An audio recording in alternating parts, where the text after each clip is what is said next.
proposons de discuter du livre de Jean-Michel Tchitchembo En vue d'une vie lumineuse, où il apporte des thèmes très différents comme notre religion, sa condition d'homme d'église, la communication sociale, la communication en Afrique, et toujours avec en toile de fond l'amour, l'espérance et le bonheur d'être prêtre.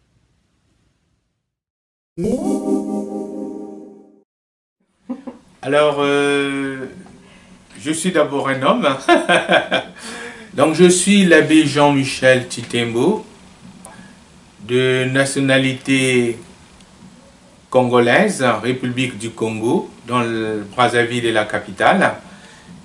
Un fils d'une fratrie de 8 enfants, avec un papa qui avait le prénom de Lucien et maman Simone. Tous les deux nous ont précédés dans l'ombre de la mort, sinon dans la vie éternelle.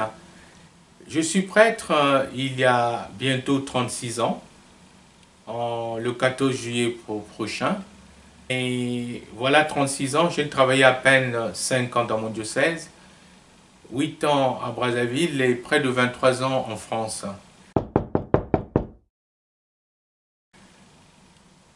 J'ai fait donc mon petit séminaire au Congo. J'ai fait le grand séminaire dans 2 grands séminaires au Cameroun et puis à Kinshasa, la RDC. Et j'ai eu la chance de venir ici en France où j'ai fait l'ISPC à l'Institut catholique de Paris. Donc j'ai fait catéchèse et pastorale. Et là j'ai eu le goût de faire de l'audiovisuel à l'ACNAV, un lieu catéchétique de l'audiovisuel, mais qui n'existe plus. C'était dans l'archidiocèse de Paris. Et après, je suis reparti dans mon pays.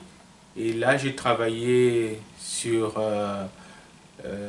les médias publics de l'État, comme présentateur des émissions religieuses, à la fois à la radio et à la télévision, et représentant la commission des moyens de communication sociale des évêques du Congo.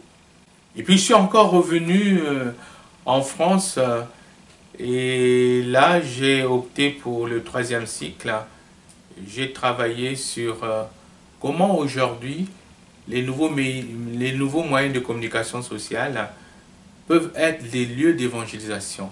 Donc, une thèse soutenue à Strasbourg le 4 décembre 2004. Et depuis 2011, je suis dans le diocèse de Cambrai comme prêtre fidèle de nous. Donc, donner pour la foi, donner pour apporter de l'aide dans les diocèses où il manque de prêtres.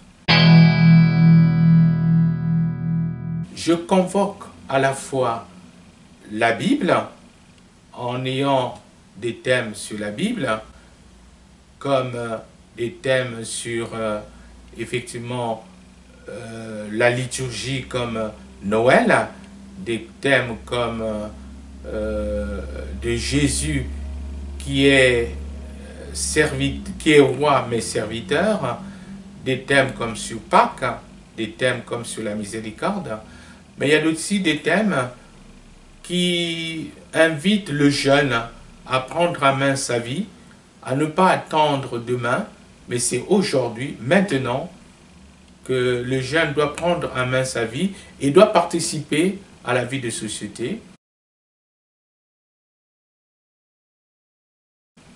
Et puis, ce qui m'a beaucoup motivé, c'est que je pensais qu'un jour, il faut à tout prix que j'écrive sur ma famille et surtout sur mon papa et maman qui ont marqué toute ma vie. Et c'est pourquoi vous avez un thème sur le témoignage et l'hommage que je rends à mes parents, papa Lucien Dacosta Tchitchembo Marie et maman Safou Simone.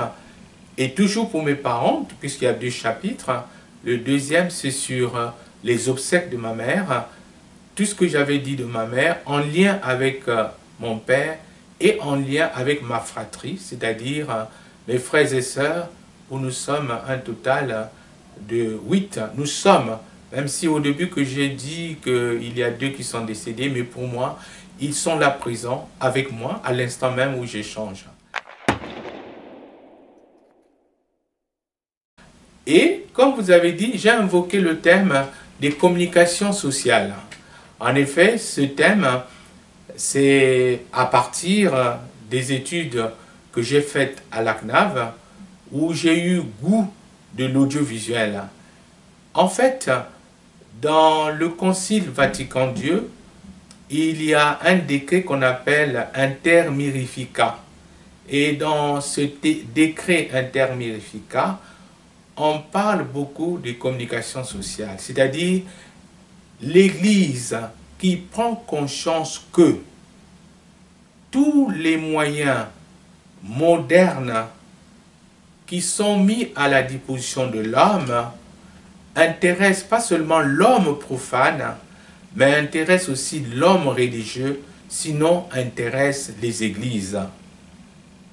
Un peu comme qui dirait, si Jésus-Christ était né maintenant au 3e millénaire, Jésus-Christ aurait besoin d'un micro, il aura besoin aussi de smartphones, et il irait aussi sur WhatsApp, et ils utilisaient beaucoup de réseaux sociaux parce que ce serait le temps dans lequel Jésus serait né.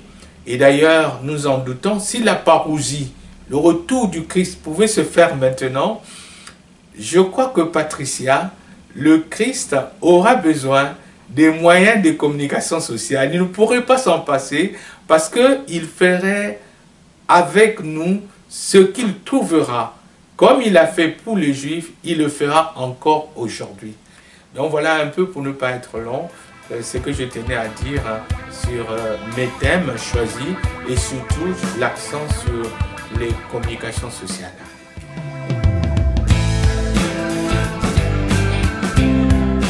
Jean-Michel, on a fait appel à moi pour poser une question. Je me fais le porte-parole de Message Jeunes. Ils te posent 2 questions, les jeunes. À toi de choisir à laquelle tu répondras. Comment un prêtre nourrit son quotidien en temps de Covid? Et quels sont les différents parcours catéchétiques offerts aux jeunes dans ton pays natal? Pourrait-on s'en inspirer dans notre paroisse?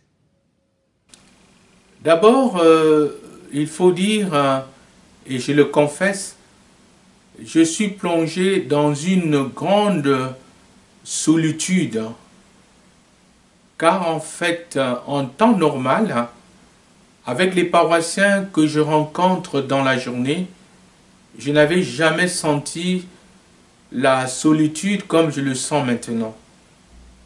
Et pourtant, ça peut faire rire quelqu'un en disant « un prêtre ne peut jamais se sentir seul ».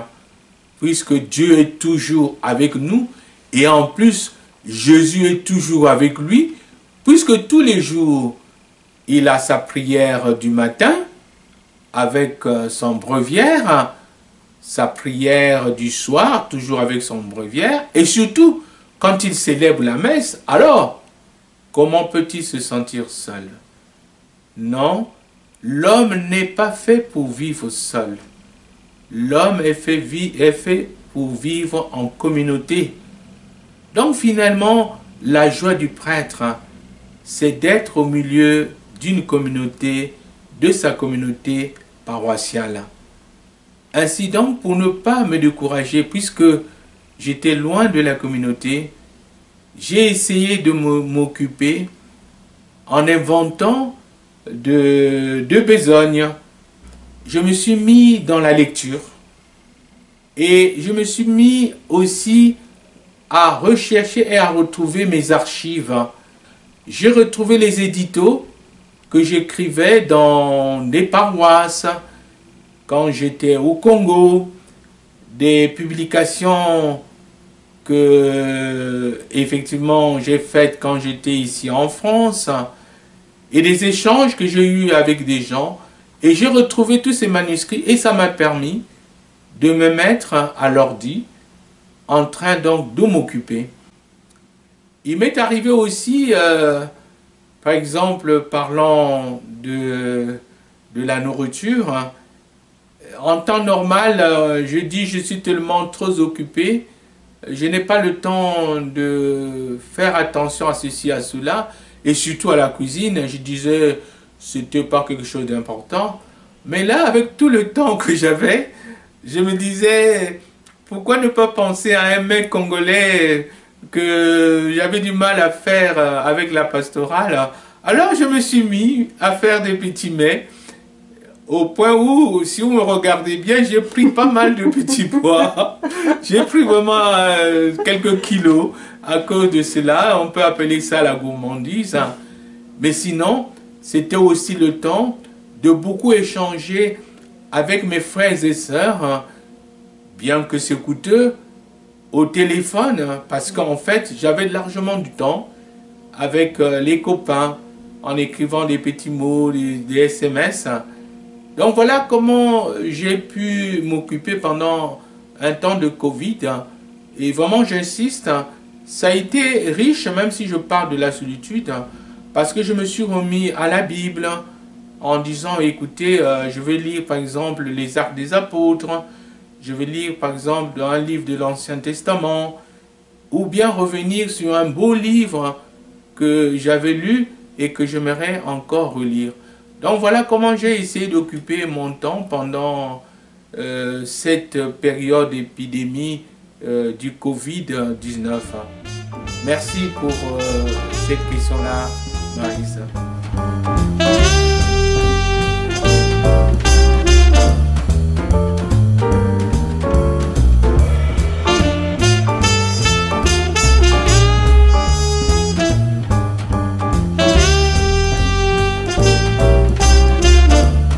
Alors si j'entends bien, Jean-Michel, ça veut dire que tu as beaucoup lu, mais tu as aussi produit. Ça veut dire qu'il y a d'autres livres qui vont nous arriver.